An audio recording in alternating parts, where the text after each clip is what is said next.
right, man. So talk to me. I know you told me you wanted to have a lesson on middle game for the King's Indian and the Pirc Defense. But is there anything specific, anything you have in mind, anything that you want me to do or not do?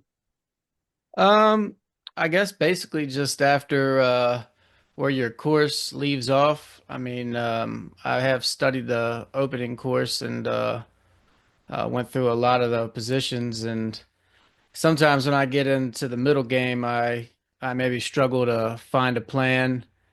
Um, Usually, I do what you say in there is the to bring the what's that, the F6 knight back and then start pushing the pawn. Okay. But especially like if they castle on the queen side and I don't get that B7 pawn up fast enough, then they really kill me on the king side. So the opposite side castling is one that you find challenging, and then I'm guessing the pawn storm when we're castled on the king side, right? Yeah, maybe just some middle game plan strategies All right, man. All right. so from that position. I had a few selected, a few games and a few lines selected, but definitely we can just go over any specific ones that you want to. Okay, so I just prepare something general because I didn't know Yeah, specifically what you had in you can mind. just do But something general. all right, all right. So do we start or Yeah, go on all right? ahead. All right, man. Let's do it. So I wanted to actually start. I selected here. I'm afraid if I go down, it's gonna. Let me see. Yeah, so I wanted to start with this game, and it's gonna be a little bit challenging because we're looking at it from Wise perspective. Mhm. But if you really try, if you really focus, you can see the same patterns as in the King's Indian defense, especially those positions where the center is locked, right? So you got Right. the F pawn pushed on F5, getting space, and then of course the plan for us here should be to expand on the king side. The center is locked, and as you may know, if you already studied that material, the pawn structure will tell you where you should expand. And in this case, we have more space on the king side. We attack there. So you mentioned that. I think this is going to be a good way to start. I'm going Okay. to show you the entire game, of course, but I wanted to start from here just to ask you how comfortable would you be playing the white pieces here? Um, this pawn on F5 kind of makes me nervous. I'm not don't really it kind of cramps me a little bit in the inside. I don't see that a whole lot. Usually this E pawn of mine is gone from breaking open the center. So yeah, I don't typically run into that a lot, but uh and then how the pawn storm would even start with that pawn being there. Uh yeah, I'd probably struggle to find a plan here Okay, so let me ask you that next. If you had to make a move now as white, what would you go with? as white. Um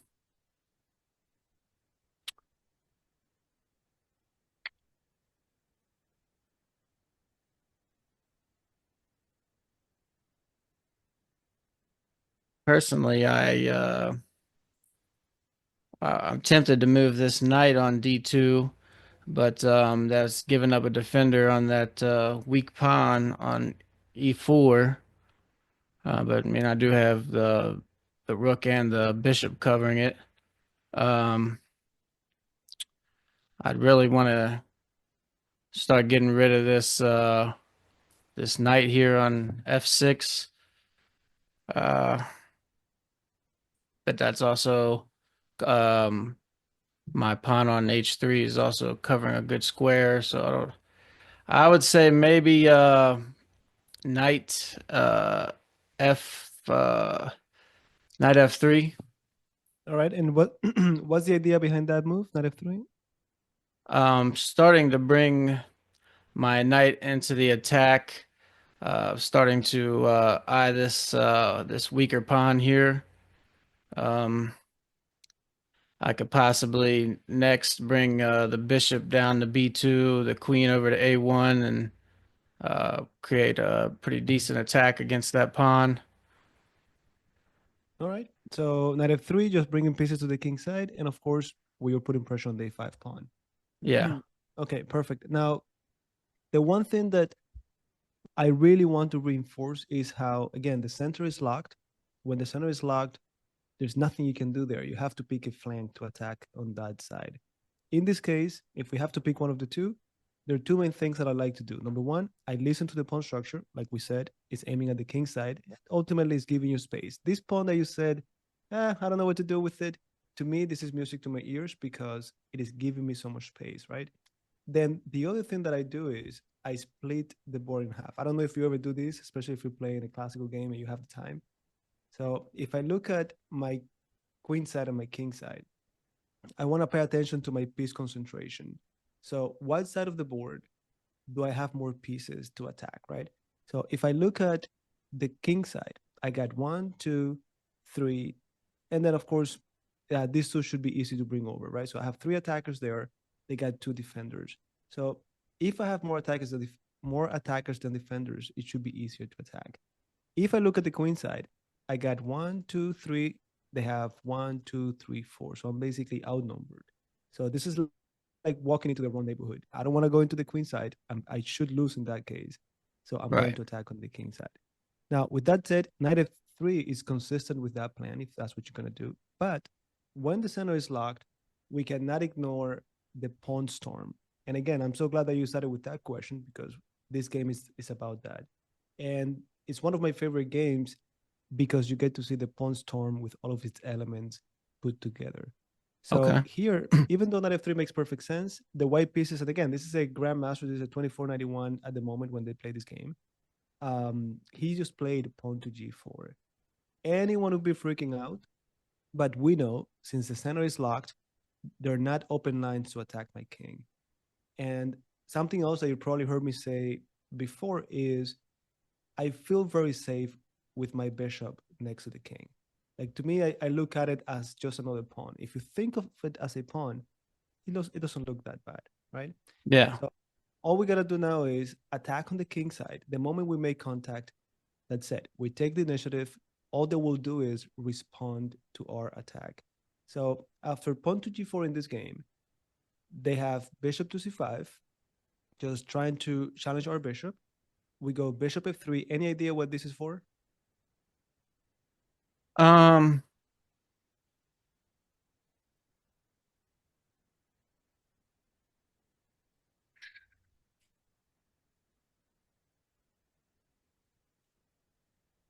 Protecting the G4 square. When we push, we don't want the knight coming there. Oh, I know that pawn is over there is doing that.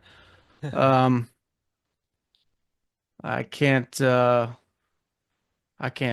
can't figure it out. All right, that's it. I only ask you to number one to make you uncomfortable, but also I think we remember it easier. We learn it easier if we are actively learning, right? Right. Um, this is funny because this kind of moves. Of course, I learned it after reviewing so many games of the King's Indian defense.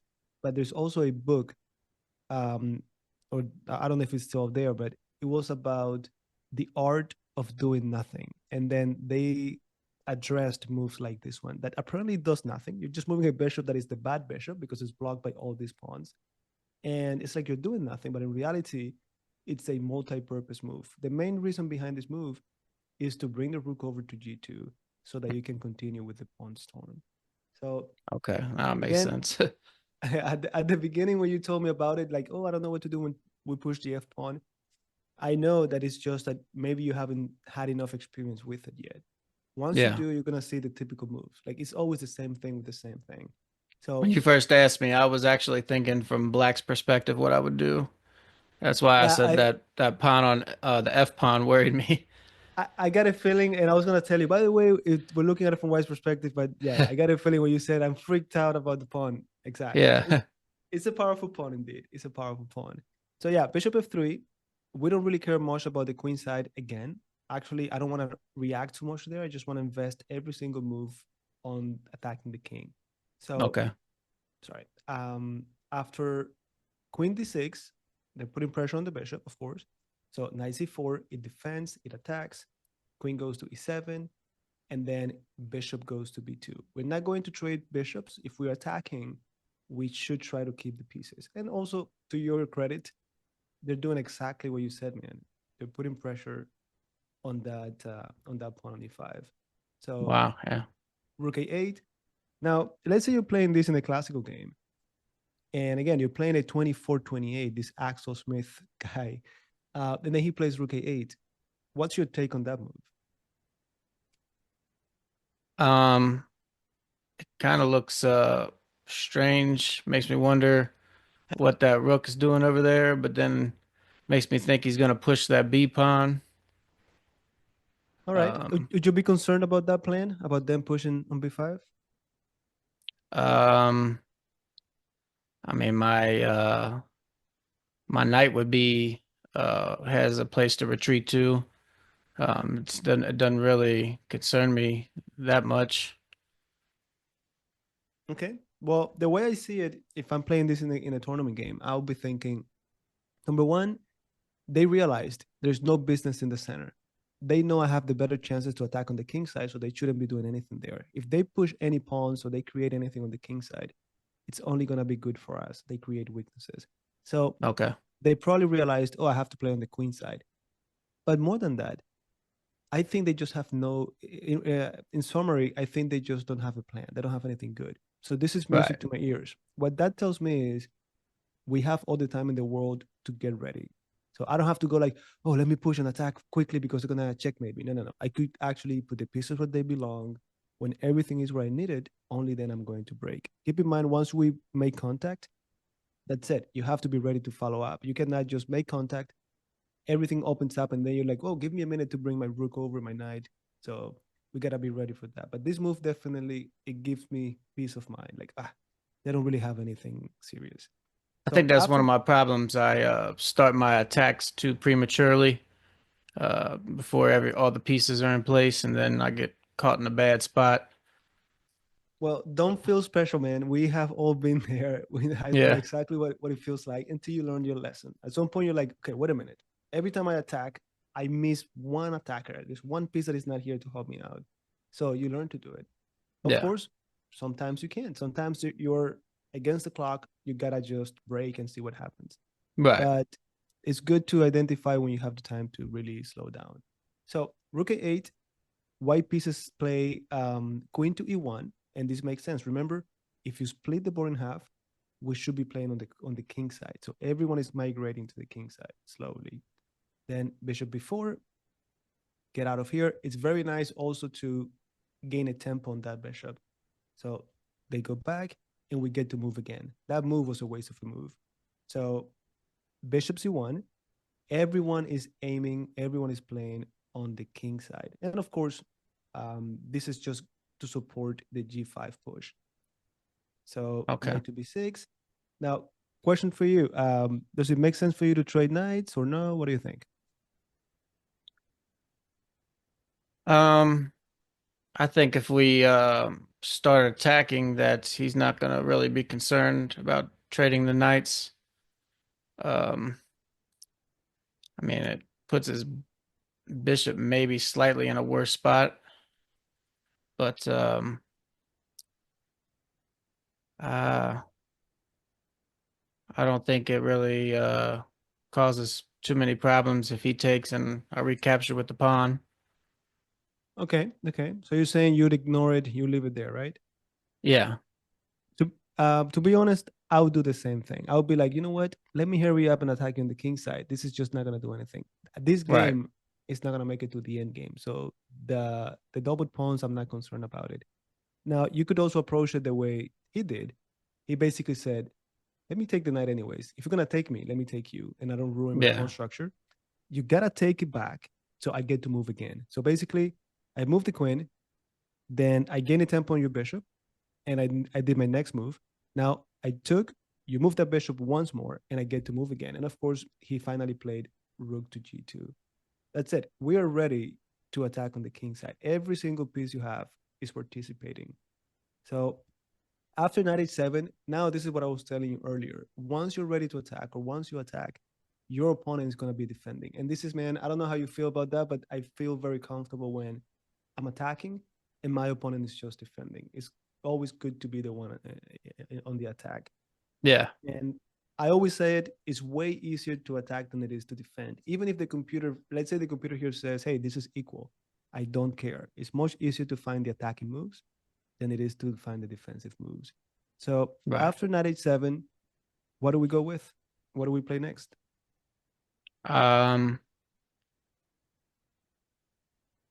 I was originally thinking G5, but that seems that he has slightly more defenders. Okay, fair. Um, I would think maybe no, that ain't gonna work. Maybe double up the rooks. On the G file, Yeah. I like that a lot. Yep. And the important thing is that you have eyes on the key square here, which is G5, Yeah. right? You want to make that work. Now, another typical plan, like to me, it comes naturally because, again, I've seen too many games of people playing this position. And typically, you want to play H4. That's it, just to break G5. And that's your pawn's turn already. So, Yeah. in this case, they know it's coming. They played F6. But let's say they do something bad, like, I don't know, bishop here. Just visualize this for a moment. And by the way, the queen is defending this, right? So the queen held Yeah, here. that's why I didn't push that before. I didn't see that. You didn't see the queen there. Okay, but again, you're gonna after you review enough games and you make enough mistakes, you're gonna be remembering that. Oh, you know what? The queen is typically on the E file to help that H4 sometimes. So you could use it. It's just a resource. Yeah. So what I really want you to visualize is this, like this formation over here. Like we see it a lot. It's very strong. It looks very nice. Like sometimes I see people doing something like this, and you know this doesn't look good. Yeah. It's just not nice. So typically we go like this: G5, pawn takes, and then it's about you when you want to make contact and how you want to make contact. It could be G6, it could be F6, but one thing is for certain: you're attacking, and when you make contact, you're going to expose that king. In the game, needless to say, they played F6. They don't want us to play G5, and that's okay. So now we have bishop E2. Any idea what bishop E2 is for? Um,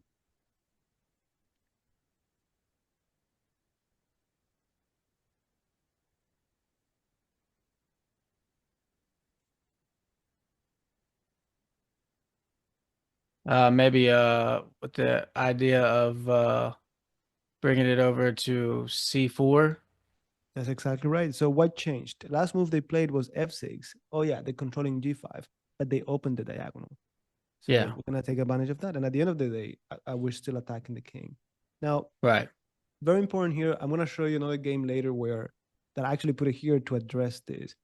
One of the main complaints we all have as King's Indian defense players or Pirc Defense is okay. And a lot of my students tell me, why do you tell me to break on E4 or E5 as black if you're blocking your Franquero bishop?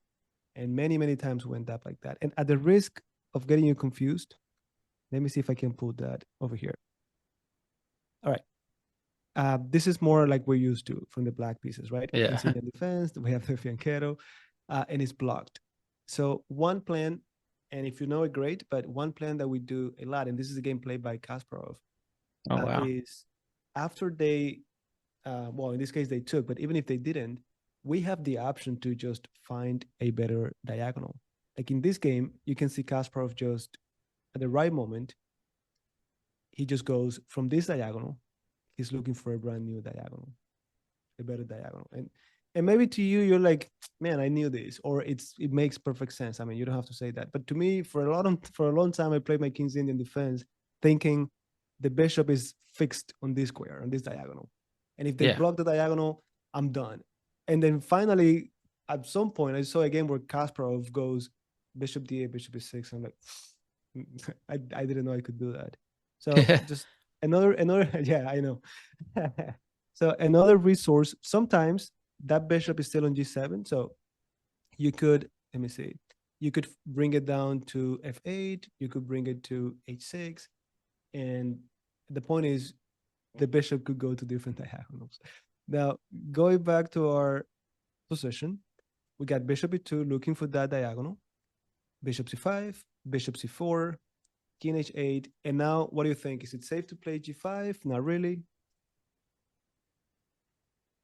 Um, Not really a whole lot has changed other than the king's in a slightly different spot. Um,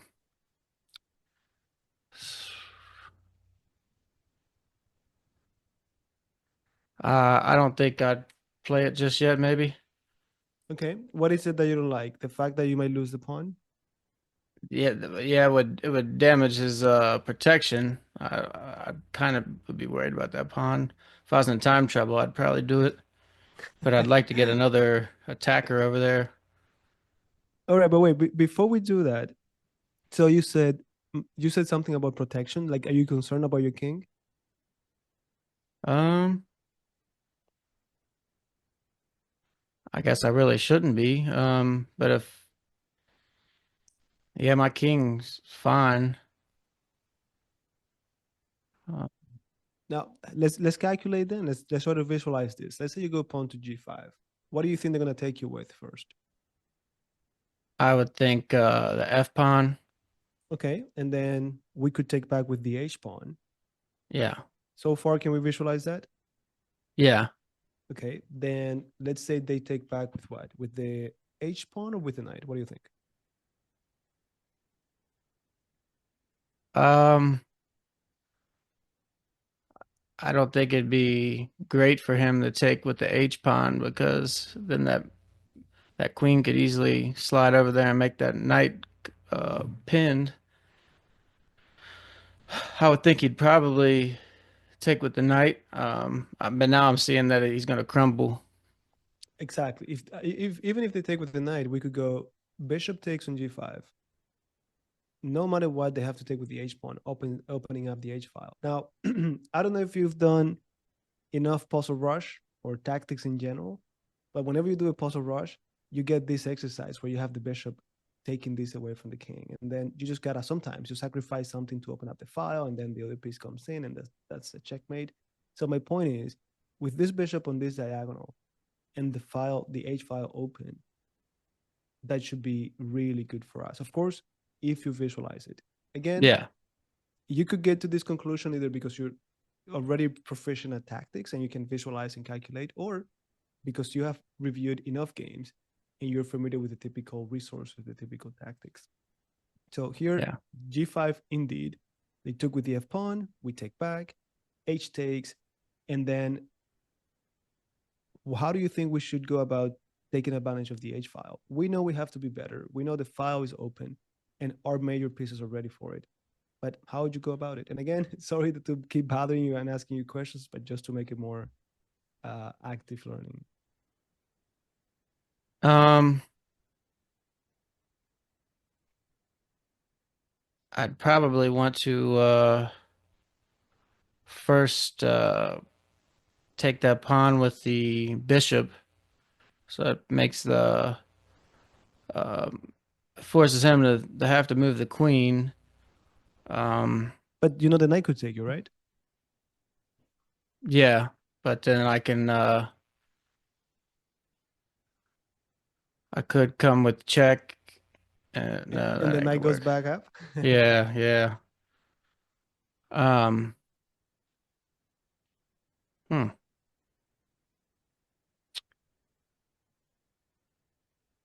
I don't imagine now would be a good time to double up the rooks.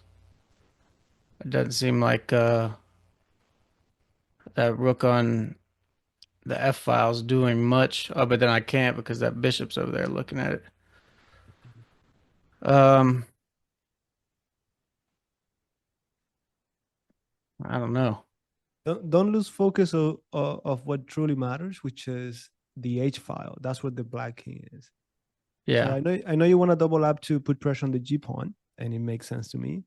But it's more about how do we get the rooks to the H file. Okay. Um, I can't go king G1. There's the possibility of king G3 and then opening that up, but or you could go rook G3 and then H3, or rook.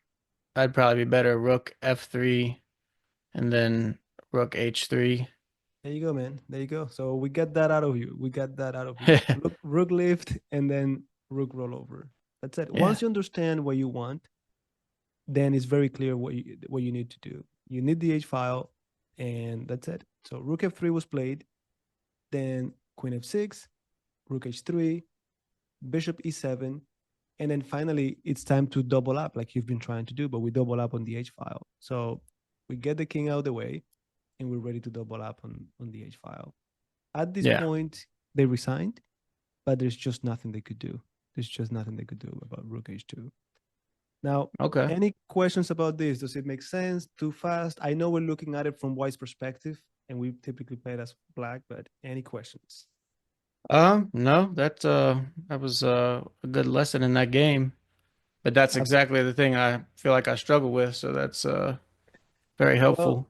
the one thing that I would recommend you do is look it up. King's Indian defense games played by the great players like Kasparov, Fischer, Nakamura, and that's it. Just review master games.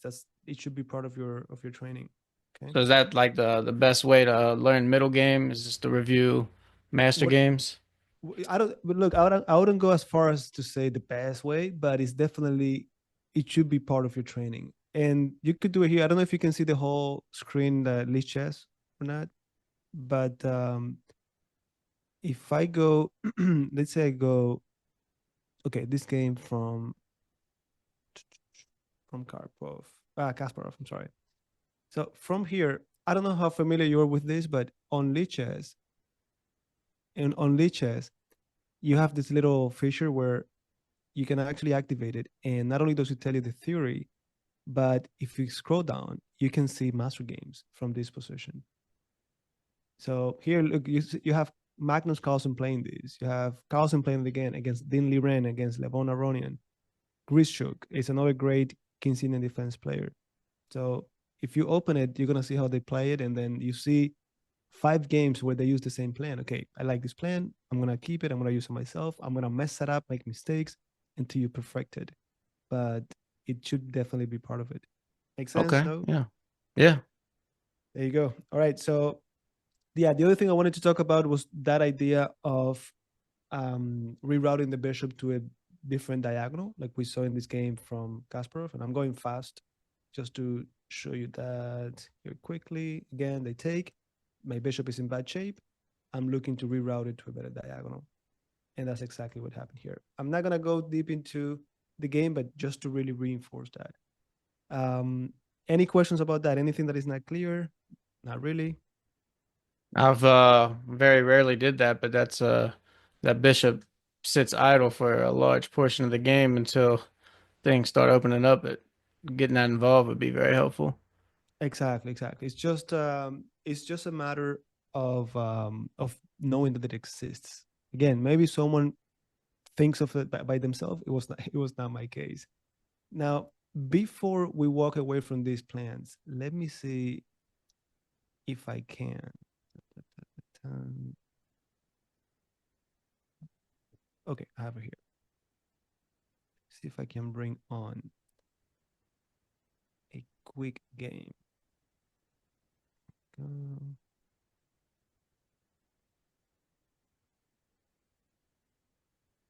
All right. Did you see the board reset, right? Yeah. Now, since you asked, and I know that you're struggling with this plan, let me show you another game. This is Najdorf. I don't know if you're familiar with Najdorf and Taimanov. I've heard Nidorf. I'm not sure time enough. Okay, you probably heard from the Sicilian variation, right? Yeah.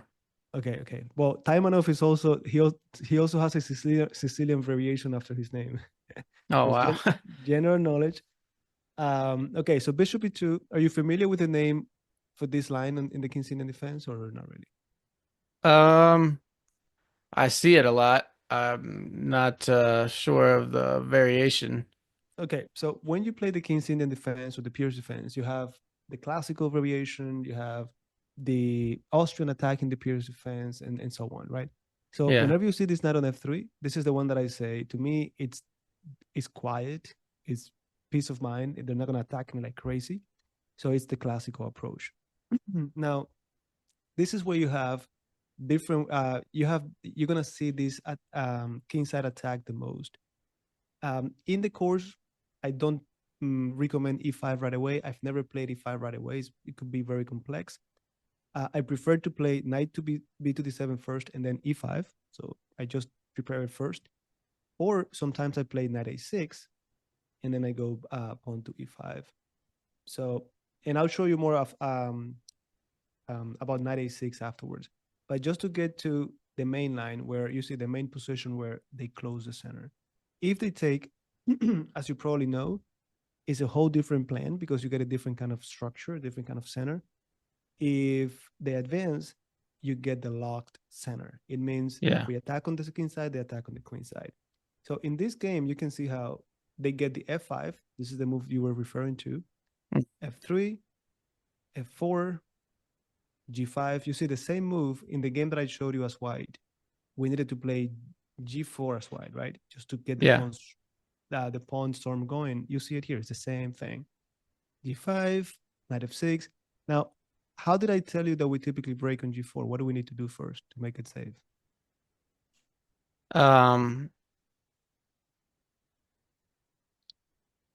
Last time in other words, is it safe to do it now? Like, let's say after they go pawn to c5. I would personally want to push that h pawn. That's it. That's what we talked about before. Bring the h pawn first, and then you get this formation. Remember, like, boom, you have this formation. So just getting familiar with that. Now, very important to highlight how we're playing on the king side. We're rushing to make contact. The white pieces are rushing to make contact on the queen side. The pawn structure is aiming at the queen side. So that's why they're doing this. This is as keen in defense as it could be. Knight g6, rook f7. Are you familiar with this plan or not yet? Not yet. Okay, so if we're going to attack on the king side, we need, again, all of our pieces to work together. And typically you want to break on g4. Now, again, at the expense of getting you confused, let me go back to this game that we were reviewing before. Let me see. The moment we played, do you remember this move, rook g2? Yeah. So the idea was to support that break on g5. So now you know, oh, one of the rooks on the g file is typically a good idea, right? Now, if I go back to this game, now rook f7, guess what? Is to put the rook on the g file. That's it. So again, maybe after we do this today, you forget about the rook on the g file. It's happened to me. But then you review another game and then you see it again. You're like, oh, this is the 6th time that I see a rook going to the g file. So that's something you're going to look for. Maybe you don't do it the right way at first, but eventually you get the hang of it. Now, a few things. You're going to go rook f7 to put the rook on g7, but also this bishop is going to go to f8 to support the d6 pawn. White is trying to get their attack going. They're going to put pressure on d6, so the bishop helps with that. So multi-purpose idea as well. Rook c2, bishop f8. We want to take back with the pawn to keep the center locked. If that opens up, we're going to get in a lot of trouble. If these pawns are gone, then the bishops come in and it's going to be a disaster. So we keep it tight. Queen d2, g4 making contact. Since the queen left this diagonal, we're not going to miss an opportunity to play g4. It's safe to do it now. Otherwise, we bring the h pawn first. Right. g4, rook c1. They couldn't care less about the king side because, again, they only have 2 pieces on the king side. We got 1, 2, 3, 4. This one is looking at the king side too. The queen is coming over. So they need to hurry up and create something on the queen side. So pawn to g6. This is our way to make contact. I know we're dropping a pawn on g3, but what we're looking for is to open up lines. If you want to get to their king, you need to open up lines. So they sacrifice the pawn. Knight goes to g5. We gain the initiative because they're now responding to our threats. Bishop h2. Then bishop e7. What do you think the bishop is going?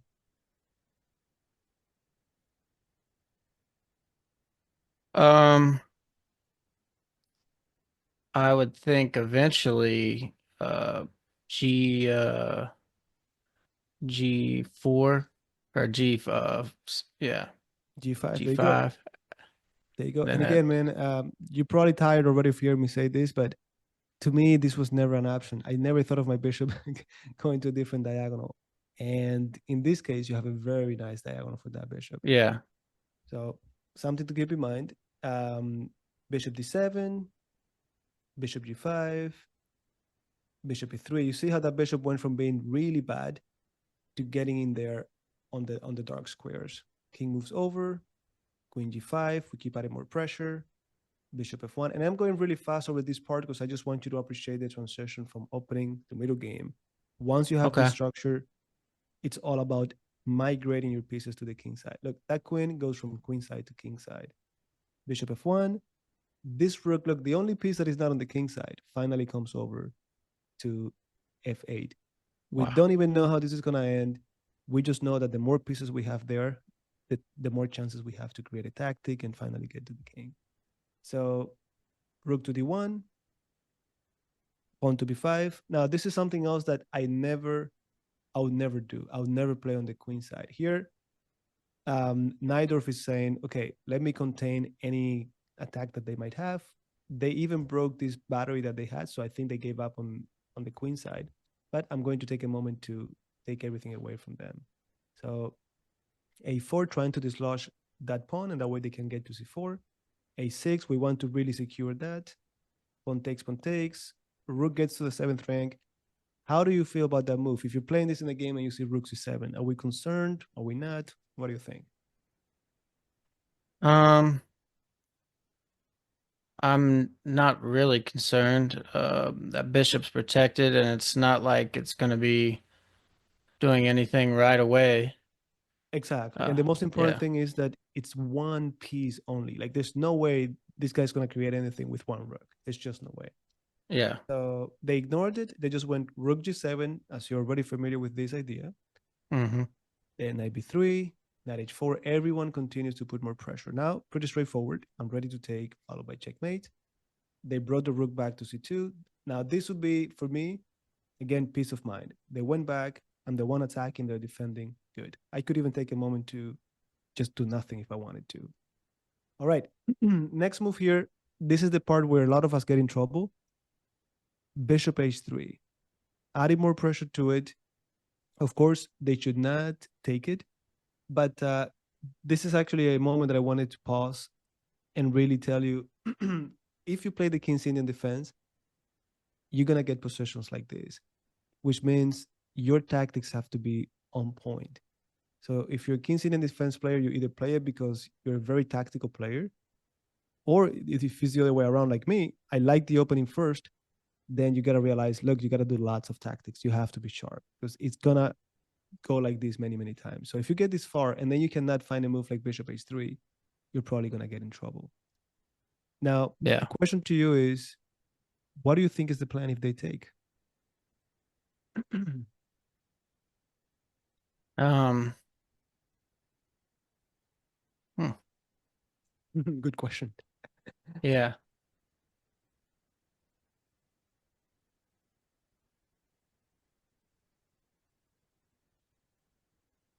I would probably think to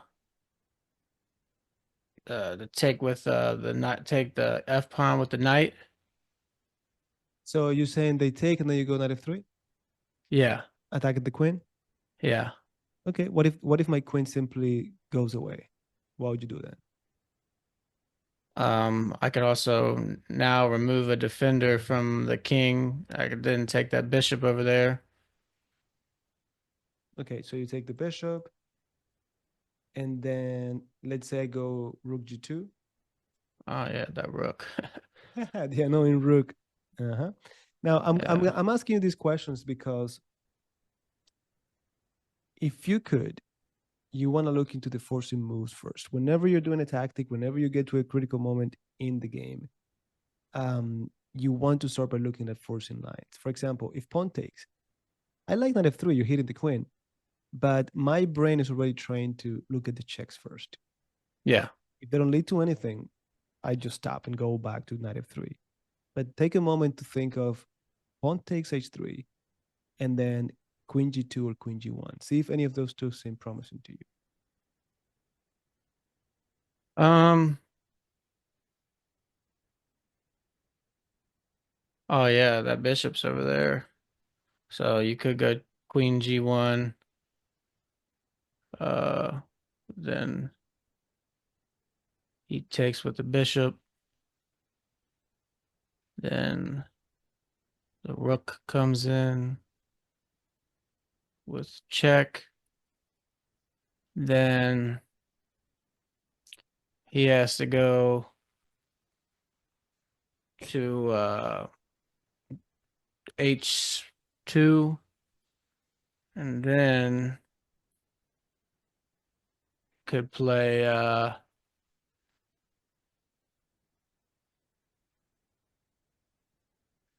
I'm getting lost in this calculation.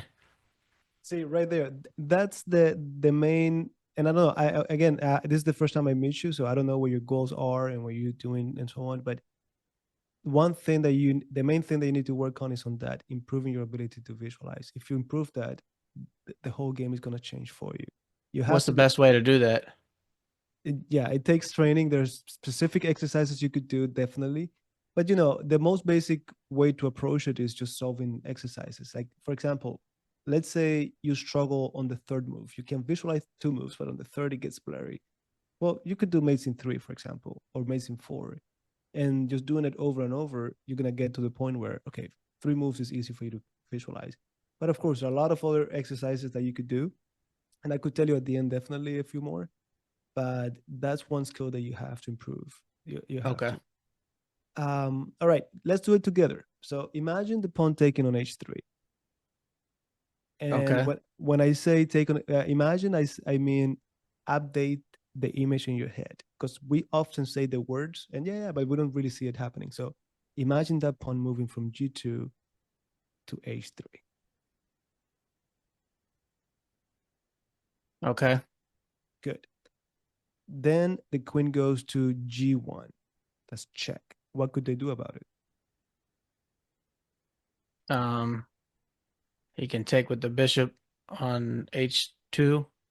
Very good. Now, when you see that move or when you say that move, you have to really see the bishop moving from h2 to g1, leaving the h2 square empty, right? Available to the white king. Right. Good. What do we do after?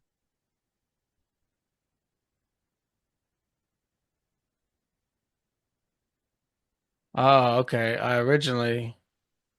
Um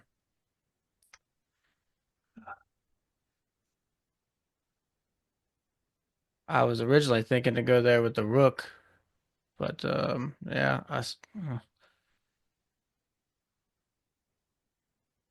To go where with the to go where with the rook? um g1. Okay. So what's wrong with that? Then the king moves to h2. Okay. Now, can you visualize that far? Can you visualize it? Yeah. Now, what's in front of the king? The other bishop. No, not the other bishop. Pawn The pawn that is where? that is on the board now. It's on h3, h3, Okay. And where did that pawn come from? g2. Okay. Good. So you can see that far. Come on, checkmate in one move. Okay. Um.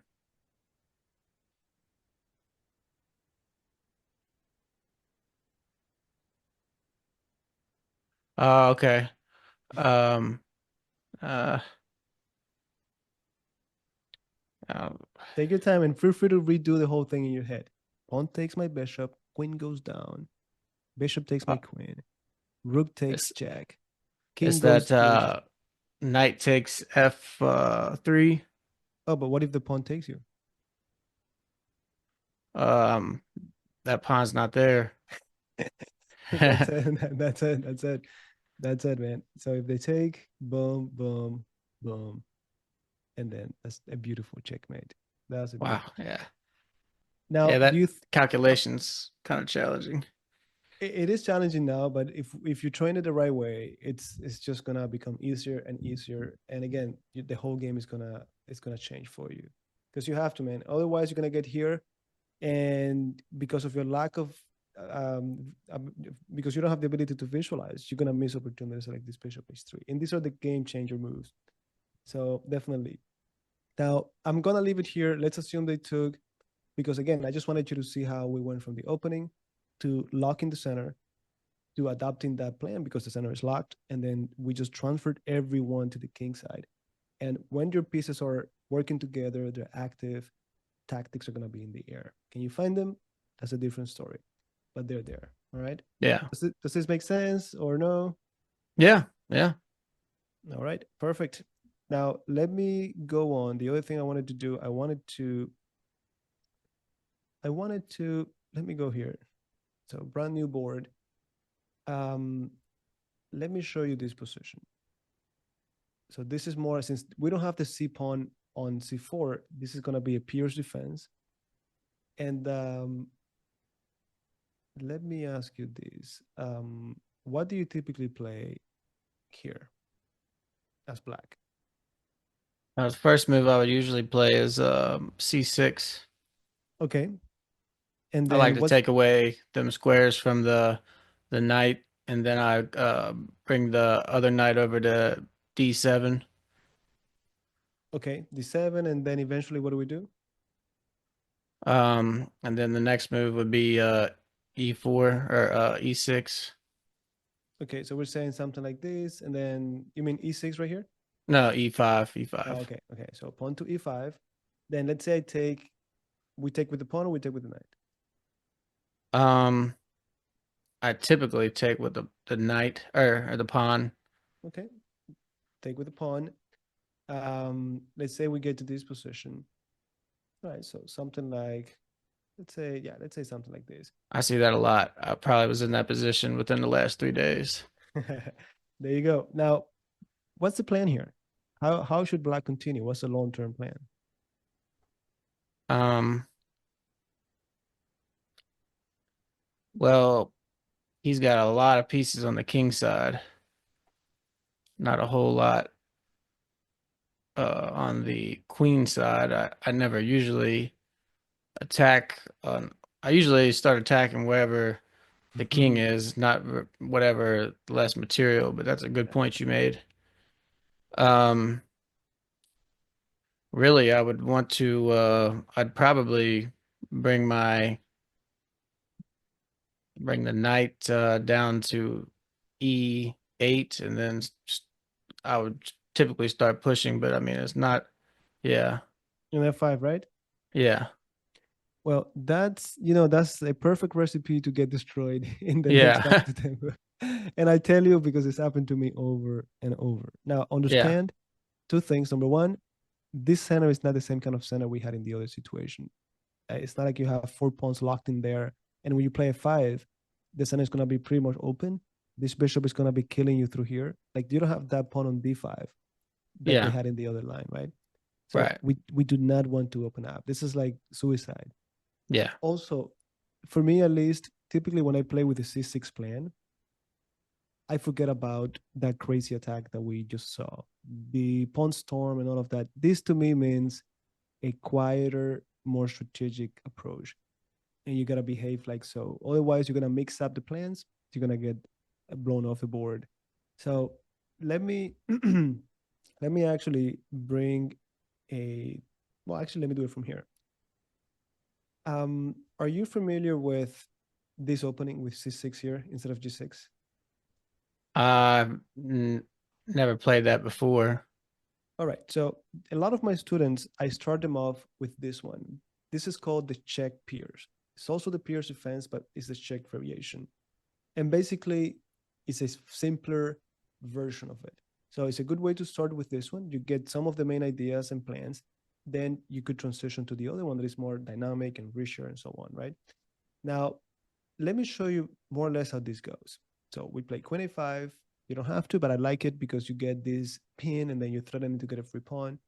You'll be surprised how many times people just forget about it. They do something like bishop Yeah. e4, boom, that's it. But we're not here for the silly trick. Let's say they do this, then the plan is okay. This didn't work. I'm gonna strike the center. We do it anyways in the other Pirc defense and the King's Indian defense. We strike on e5. Let's say they take. We take back, the queen is defending it. So our game is going to be something like, I don't know, let's say here we castle, maybe h3, I'm gonna go knight d7, queen d2, queen goes to c7. So let's say we get something like this. Now, would you say this is pretty similar to the other one that we just saw, or not so much? Um, it's similar. Well, This time he has a lot more pieces on the queen side. true, I true, mean, yeah, true. that's probably the But main thing I'm seeing. so look at this. This is the one with the fianchetto, and then this is the one without the fianchetto. The Okay. main difference is the bishop is over here instead of being in the fianchetto, right? But Yeah. then the main plan that my students learn when they start with this one is, what do we do from this moment on? Now, one of the plans is, like you said, play on the queen side. You got a pawn on c6 that not only is it helping you keep this guy away, but you could use it to play b5 at some point. I'm not saying right now, but you could use it at some point to expand on the queen side. Now, the main plan that we can never forget is it has to do with this knight. This knight, as you can see, it's in the way of the bishop. So we got to move it at some point. We got to improve it. And it's all about the final destination for that knight. Now, this knight wants to end up on d4 or f4, protected by this pawn. Now, what do you think is the way to get there? What's the route?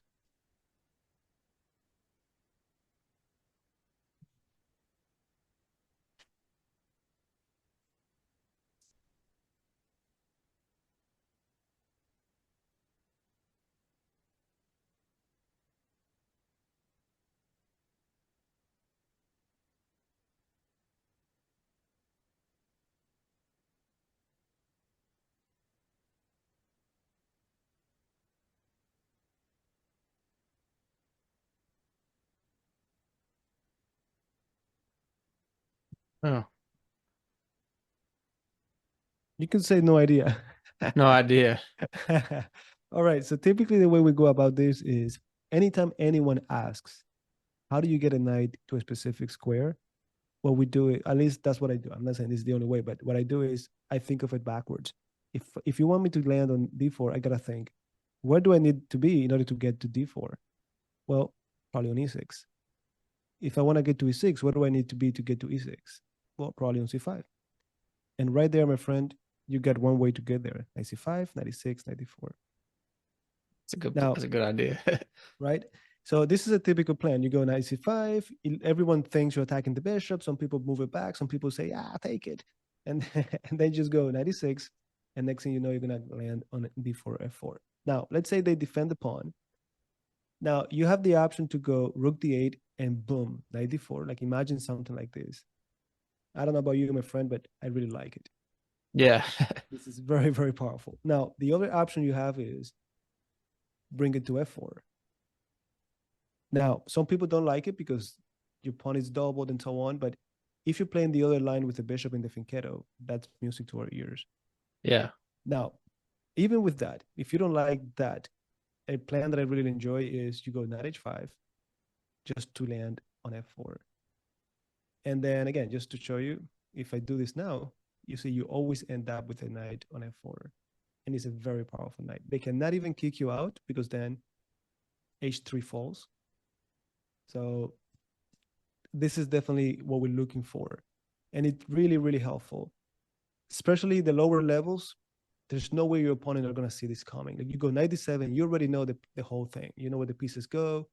And it's always good to have a plan. And then if you mix that up with b5 and a5 and so on, this is just very, very comfortable. The downside to Yeah. playing this opening, the check variation, is that it's always the same thing. It's always get this position, do the same thing. So typically what I get is I have a student of mine, he's already very advanced player. He first learned this one, and at some point he came to me after a tournament and he was like, man, I did good in this tournament and everything, but I want something different. I want something that I can fight, that gives me better fighting chances, right? So he transitioned into the regular Pirc Defense, which is richer, is more dynamic, which is the one with the fianchetto, right? Now, Yeah. all of that talk about the check Pirc is to show you how anytime, at least when I play the King's Indian defense or the Pirc defense with this c6 move, I often get this same setup. It's just that the bishop is on g7 instead of e7. So from here, what's my plan? So let me see. I went knight b to d7, queen c7. My plan is get the knight to c5, c5, e6, d4, f4. I cannot go to c5 here because the bishop is there. So let's see if you've learned anything. Give me a different route to get my knight from d7 to d4 or to f4.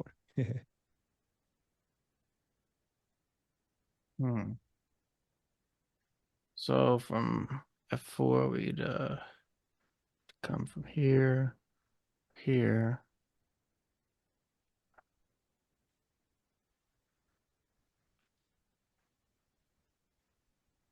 So would it be a bad idea to push the b pawn and then go to c5? Oh, no, but you're cheating here. You're giving me the same route. You just want to prepare it. Is that what you're trying to do? Yeah. All right. Now I get that, but no, I want a different route. I don't want to get there via c5. And by Okay, the way, it probably needs I'd preparation, but is moving the f rook to that ain't a great idea. I can move it to e. that's it. Rook e8. Yeah. At first, my opponents think I'm just defending the pawn, and it's true. But ultimately, what I'm looking for is knight f8. I don't know, just to show you, knight e6. And next thing you know, the knight goes to d4 or to f4. Yeah, I think that's probably what I struggle with is getting a really well placed knight in the King's Indian or the Pirc or whatever. But I mean, I'm not really. I know I should have considered it, but I mean, I don't have that plan going in that I want to put that knight there, and I think that's probably giving me a disadvantage in a lot of games. Exactly. Well, but again, man, just like I told you with the other plans, the more you review games, the more you use them, the more comfortable you're gonna feel about that. Okay. All right. Now, just to just sort of put this one aside, let me go here and okay, I'm gonna show you. This is a game that I played. I don't know if you're familiar with international master Eric Rosen. Yeah, I've heard of him. So we once played a game, Title Tuesday was a blitz game, nothing special, but just for you to see how everything came together here. Now, d4, g6, this is just a different move order, but after e4, d6, knight f6, hitting the pawn, you can see how we transitioned into the Pirc defense, right? Yeah. Now, he plays bishop f4. To me, I don't know to you, but to me, when I see them developing the queenside bishop before the kingside bishop, it tells me they're probably going to try to castle queenside first and attack me like crazy. And I think you mentioned that before. Yeah. So the reply for that to me is pawn to c6. This is my way to tell them, look, I'm ready to attack you on that side. So after queen d2, I go queen a5. I'm not castling because then they have it very easy to get me in trouble. So bishop d3, knight b to d7. So far, it looks like they're going for the queen side, but I feel comfortable now. I'm ready to attack them if we need to do that. Castle again. I welcome that opposite side castling. He goes b4. Now this tells me he's not going to castle queen side because these pawns are pretty much advanced. So I go back to safety. They castled, and I get e5 in. So sooner or later we transition into this same position. See? Wow. That's it. And again, it's just navigating it. Again, if you play it over and over, you're going to be comfortable enough to transition. So bishop g3, I go after the bishop. I'm not doing this to play a5. I know I cannot do it in this plan, but I'm going after that bishop. Or you could even place it on f4 if you wanted to. Give me that. Rook e8. You see, what is that for? What is rook e8 for? Mm-hmm. Um,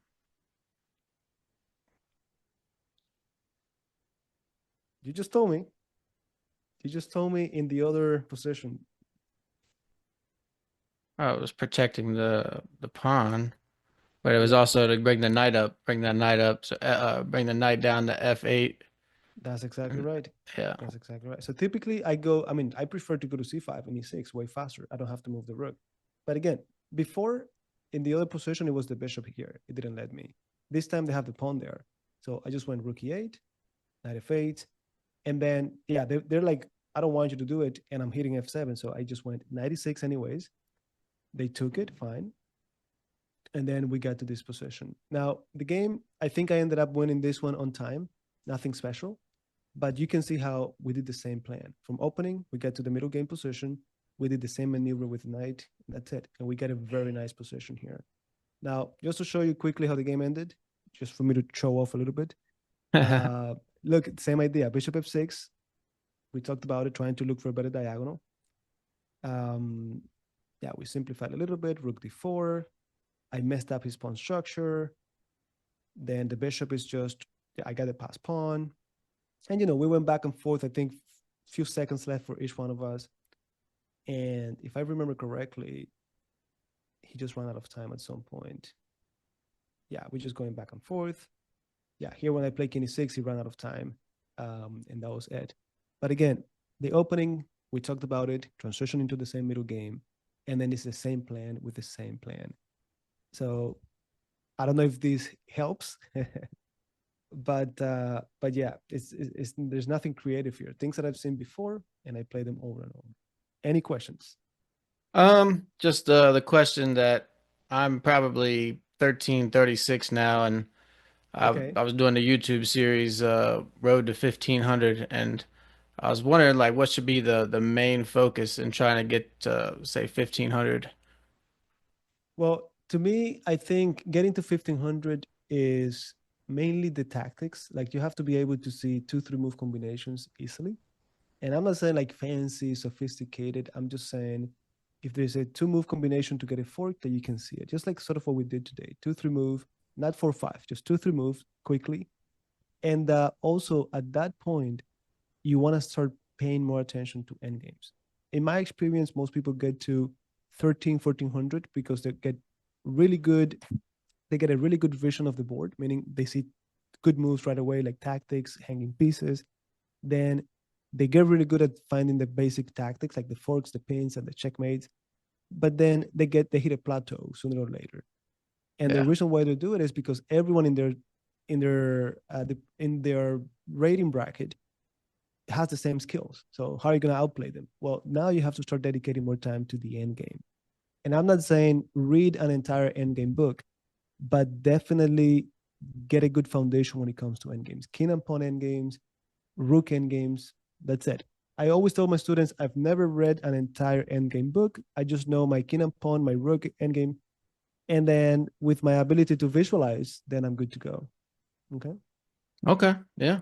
So that's it, man. That's it. There are a few resources that I don't know if you want me to tell you, like some resources that I think could help you. Absolutely. Um, all right. So one that I use, especially with students that I have around your rating range, is, and let me open it here. Is a chess tempo. I don't know if you're Yeah, I familiar got with it. that. That's it. Do you do the blitz set? I haven't did the blitz set. I usually just do themed medium, mate and two or forks, pins, stuff like that. Okay, that's good. But the one thing that we almost use this site exclusively for that is you go to change set and you go to blitz. Now, I like to start in your rating range. You could start with medium, and if it's too difficult, bring it down to easy and so on. But what I like about the blitz set is that you see here they say waiting for black to move, right? So it's white to move, waiting for black. Okay, just like in a real game. They just took. Now our turn. Now you could work on it as long as you want. And let's say eventually you went ahead and you found the move rook to h8, right? And then you're gonna get the rook. So you got it done, and then you picked up. So you see, they gave me 7.2 points, but many times, even if you get it right, you might lose points because the point is, if you do this little drop down thing here, basically they're telling you on this platform, 705 people have done this exercise, 89% success rate. and they spend on average 14 seconds. Now I spent 16 seconds. So if I had spent, let's say, 20 seconds, they would take points off my rating anyways. So doing this, like, this should be your go-to. You want to get to the point where tactics like that, you see them instantly. If it's not happening, you have to be doing it. So do it. You want to get your rate. I want to say, if your goal is to hit 1500, your rating should be 1600, 1700 here. If you do that consistently, you keep it, then you're in good shape to hit that 1500. All right. And of course, I'm saying mainly if you're doing like blitz or 10-minute games and things like that, right? But this is one of the main resources I use. There are more, but little by little, I'll be telling you. Okay.